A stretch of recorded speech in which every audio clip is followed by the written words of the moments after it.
मान लो कि तुम किसी अननोन लड़की के साथ सेक्स करते हो और तुम्हें अगले दिन पता चलता है कि वो तो तुम्हारी बहन बनने वाली है। इसका मतलब तुम्हारी किस्मत एक तो बहुत ही ज्यादा अच्छी है या फिर तुम्हारी जिंदगी के लौट लगने वाले हैं। ऐसा ही कुछ होता है हमारे नात्सुओ के साथ। नात्सुओ एक 17 साल का हाई स्कूल का वर्जिन लौंडा है जिसकी क्रश हम सब की तरह एक स्कूल टीचर है और वो टीचर नात्सुओ को थोड़ा सा भाव भी देती है। नात्सुओ अपने दोस्तों के साथ बाहर घूमने के लिए चला जाता है, तभी उसकी मुलाकात रुई नाम की एक लड़की से होती है। रुई सबको ड्रिंक्स लेने के लिए बाहर चली जाती है, तभी नात्सुओ उसको फॉलो करके उससे पूछता है कि क्या तुम्हें ये पार्टी बोरिंग लग रही है। फिर रुई उससे बोलती है कि क्या तुम इन सब को छोड़कर मेरे साथ बाहर चलना चाहोगे, और इस तरह से वो दोनों बाहर चले जाते हैं। रुई उसे अपने घर लेके चली जाती है और उसे बताती है कि 2 घंटे तक उसके घर में कोई नहीं आने वाला। और रुई उससे डायरेक्टली पूछती है कि क्या तुम मुझे पेलना चाहोगे। पेलम पेली होने के बाद नात्सुओ रुई से पूछता है कि मेरा एक्शन तुम्हें कैसा लगा। तो रुई उसे बताती है कि मैं 2 सेकंड में किसी को कैसे जज कर सकती हूँ, और ऐसा बोलकर वो चली जाती है। फिर नात्सुओ अपने गांडू दोस्त के पास चला जाता है और उसे अपनी कहानी बताकर उसकी लाता है। नात्सुओ को छत पर जाकर कामासूत्रा की बुक्स पढ़ना बहुत ही ज्यादा पसंद है और कभी कभार उसकी मुलाकात छत पर उसकी सेंसे से भी हो जाती है। एक दिन वो किताब पढ़ने के लिए छत पर जा ही रहा होता है कि उसकी सेंसे वहाँ पर रोती हुई उसे दिखाई देती है। वो अपनी सेंसे से पूछता है कि क्यों वो अपना गलत जगह से पानी बहा रही है, लेकिन उसकी सेंसे तुम्हारा छोटा है ये बोलकर उसे वहाँ से भगा देती है। नात्सुओ को घर जाने के बाद उसके डैडी जी बताते हैं कि वो दूसरी शादी करना चाहते हैं। नात्सुओ बोलता है कि मुझे तो कोई प्रॉब्लम नहीं, वैसे भी आप कितने दिनों तक ऐसे ही हिलाते रहोगे। फिर नात्सुओ के डैडी उसको उसकी नई मम्मी और उसकी नई 2 बहनों से इंट्रोड्यूस कराते हैं। नात्सुओ की पहली बहन सेंसे और दूसरी बहन रुई निकलती है। सेंसे उसको बोलती है कि अब से नात्सुओ तुम मुझे हीना करके बुलाना, क्योंकि अब से हमारा रिश्ता और भी ज्यादा गहरा हो चुका है। नात्सुओ और रुई ये डिसाइड करते हैं कि उनके बीच जो भी पेलम पेली हुई उसे वो सीक्रेट ही रखेंगे। वैसे भी अगर वो किसी को बताएंगे तो उनके लग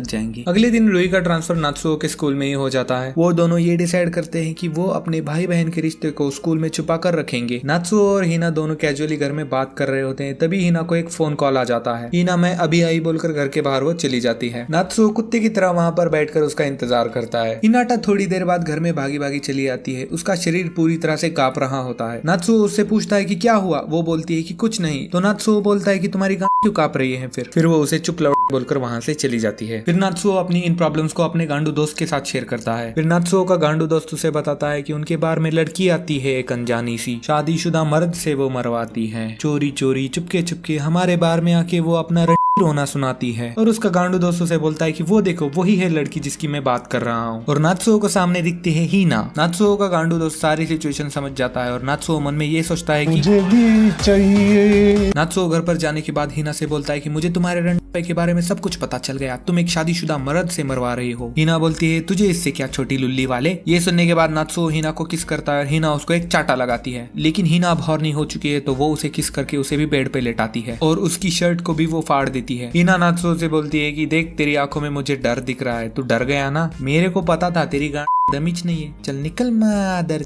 एक दिन नात्सुओ और रुई अपने गांडू दोस्त के बार में बैठे रहते हैं, तभी वहाँ पे हीना आ जाती है अपने मर्द के साथ। नात्सुओ हीना के मर्द से बोलता है कि तेरी प्यास क्या घर में नहीं बुझ रही जो यहाँ पे भी मुंह मार रहा है तू। हीना का मर्द बोलता है कि तुम मेरे से इसलिए नाराज हो ना क्योंकि मैं शादीशुदा हूँ, तो क्या होगा अगर मैं अपनी वाइफ को ही डिवोर्स दे दूं, तब तो तुम मुझे एक्सेप्ट करोगे ना, लेकिन ये सब करने के लिए तुम मुझे थोड़ा सा टाइम दो। ये सब सुनने के बाद रुई उसके मुंह पर मुंह देती और वहाँ से भाग जाती है। उसके पीछे नात्सुओ भी भागा भागा चला जाता है। नात्सुओ रुई से बोलता है कि अच्छा हुआ तुमने पानी फेंक कर मार दिया, वरना मैं तो उसकी करने वाला था। और फिर रुई उसको चुप गांडू बोल के रोने लगती है। हीना अगले दिन उन दोनों को बताती है कि उसने उसके बॉयफ्रेंड के साथ ब्रेकअप कर लिया है, क्योंकि वो गांडू 6 महीने से उसे यही बोल रहा है कि वो अपनी वाइफ से डिवोर्स ले लेगा लेकिन ले ही नहीं रहा, तो वो इस वजह से उससे ब्रेकअप कर लेती है। कुछ दिनों बाद नात्सुओ से हीना कहती है कि क्या तुम मेरे साथ घूमने बाहर चलोगे, और इस तरह से वो दोनों बाहर घूमने के लिए चले जाते हैं। बीच पर बैठे बैठे नात्सुओ अपनी नॉवेल हीना को दिखाता है और वो उसे बताता है कि उसने वो नॉवेल उस पर ही लिखी है, और वो अपनी फीलिंग्स भी कन्फेस कर लेता है। इसके बाद हीना उसका हाथ पकड़ के उसको समंदर में लेके जाती है। नात्सुओ हीना से कहता है बहन की लुट पागल हो गई है क्या, कहाँ पे लेके जा रही है मुझे। हीना बोलती है कि हम लोग सोसाइटी से ज्यादा देर तक इस चीज को नहीं छुपा पाएंगे और हमारे रेपुटेशन की भी माँ बहन हो जाएगी। और वो उससे पूछती है कि बोल गांडू है तेरे में दम, इतना रिस्क तू ले सकता है। और हमारा नात्सुओ हीना के गले पड़कर किसी लड़की की तरह रोने लगता है। नात्सुओ अपने कमरे में हीना के नाम पे मुठिया पेल रहा होता है कि तभी उसके दरवाजे पर रुई आ जाती है। रुई नात्सुओ को बोलती है कि हमने जब पेलम पेली की थी तब तुम तुमने मुझे किस क्यों नहीं किया था। नात्सुओ उसका कुछ आंसर नहीं दे पाता। रुई बोलती है कि मुझे ये करना है, मुझे फील करना है कि कैसा लगता है करने के बाद, और वो नात्सुओ से लिपटने लगती है और इन दोनों की चुम्मा चाटी को हिना देख लेती है। ये सब देखने के बाद हिना अपने रूम में चली जाती है और रुई उसे समझाने की कोशिश करती है कि उसी ने नात्सुओ को सेड्यूस किया था। हिना ये डिसाइड करती है कि वो उस घर से निकल जाएगी और वो खुद के बलबूते पर अपने अपार्टमेंट में रहने लगेगी। बाद में हिना और नात्सुओ के बीच में सुलह हो जाती है। हिना जाने से पहले अपने अपार्टमेंट की एक डुप्लीकेट चाबी नात्सुओ को भी दे देती है, जिससे कि वो कभी भी आ जाए और पेल पाए। हिना का खाली कमरा देखकर रुई थोड़ी सी इमोशनल हो जाती है और नात्सुओ उसको कंफर्ट करता है। रुई के अंदर की आग को ठंडा करने के बाद नात्सुओ हिना के अपार्टमेंट में जाता है और वो वहाँ पे हिना की भी आग ठंडी करने लगता है। अगले दिन हिना और नात्सुओ अपने स्कूल में बात कर रहे होते हैं। नात्सुओ ये बताता है कि उसे ये रिलेशनशिप फेक लग रहा है, लेकिन हिना उसे समझा बुझा देती है कि ऐसा कुछ भी नहीं है और वो लोग वहीं पे चुम्मा चाटी करने लगते हैं। भाई इन लोगों का तो कुछ पता नहीं, लेकिन ये सिचुएशन देखकर मेरी गांड फट रही थी कि कहीं कोई देख ना ले।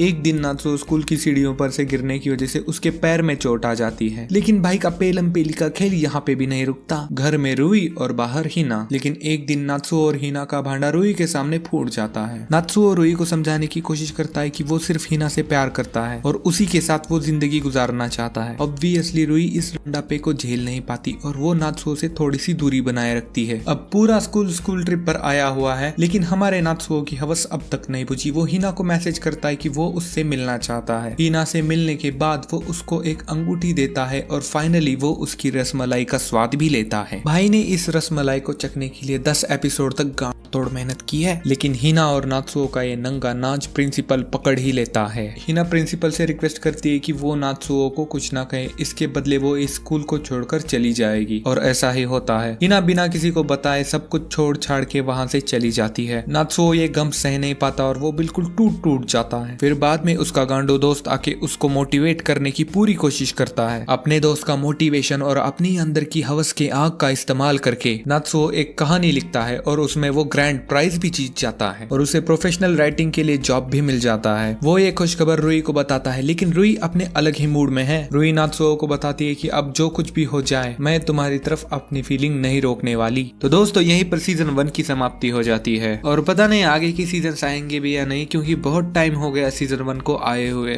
देखो कुछ भी कहो, लेकिन इसकी कहानी अच्छी थी। अगर अब तक ये वीडियो देख रहे हो तो लाइक शेयर सब्सक्राइब करना मत भूलना। तुम्हारे भाई की इससे बहुत ज्यादा मदद होती है। मैं लाता रहूंगा ऐसी ही हॉर्नी स्टोरीज आपके लिए, तो चैनल पे बने रहो। Thank you very much for watching. Bye bye.